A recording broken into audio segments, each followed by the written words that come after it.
আসসালামু আলাইকুম শেখ ওয়ালাইকুম আসসালাম রাহমাতুল্লাহ।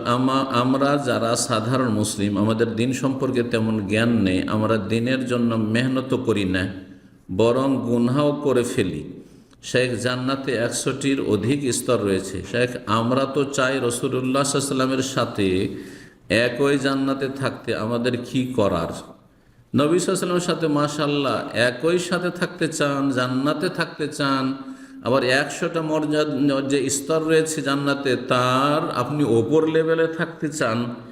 এত যখন মাশাআল্লাহ উচ্চ আকাঙ্ক্ষা, তো আকাঙ্ক্ষা অনুযায়ী আকীদা, আমল, আখলাক, চরিত্র, ঈমান হইতে হবে। আল্লাহ তৌফিক দান করেন। কিন্তু কিভাবে আপনি বলছেন যে দিন সম্পর্কে তেমন জ্ঞান নেই? তো জ্ঞান শেখার প্রয়োজন রয়েছে, ফরজ, এবং সময় সুযোগ রয়েছে, যে এলম শেখার কোনো আয়ু নেই। ওলামারা বলছে আল এলম মিনাল মাহদি ইলাল লাহাদ, এলম শিখার সময়কাল হচ্ছে মায়ের কোল থেকে বা দোলনা থেকে লাহাদ, কবর পর্যন্ত। আমরা সবসময় এখনও এলম শিখছি, মাশাআল্লাহ। ওরা জি, এটা হচ্ছে ইসলামিক তরিকা। সাহাবাই কেরাম বুড়ো বুড়ো বয়সে দাড়ি সাদা হয়েছে, হ্যাঁ, আর তারপরে ইসলাম গ্রহণ করেছেন, দিন শিখেছেন, আপনিও শিখেন। জ্ঞান নেই, জ্ঞান বাড়ান।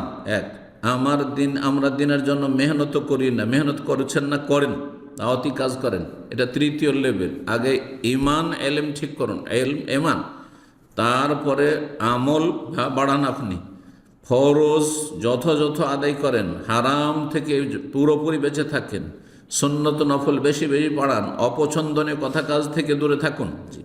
এইভাবে আল্লাহর সান্নিধ্য লাভ করুন।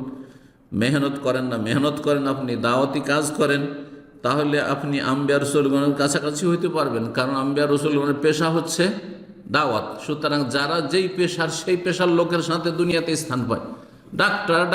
ডাক্তারদের মজলিসে বসে, আলেমারা আলেমদের মজলিসে বসে, হ্যাঁ, তাই না? ইঞ্জিনিয়াররা ইঞ্জিনিয়ারদের সাথে উঠা বসা করে। ঠিক তেমনি আপনি আম্বিয়া রসুলগণের সাথে যদি উঠা বসা করতে চান, কাছাকাছি হতে চান, তাহলে সেই পেশা গ্রহণ করেন। আল্লাহ তৌফিক দান করুন। সূরা আসরের বাস্তবায়ন করুন, আমার তাফসীর রয়েছে, শুনে নেবেন।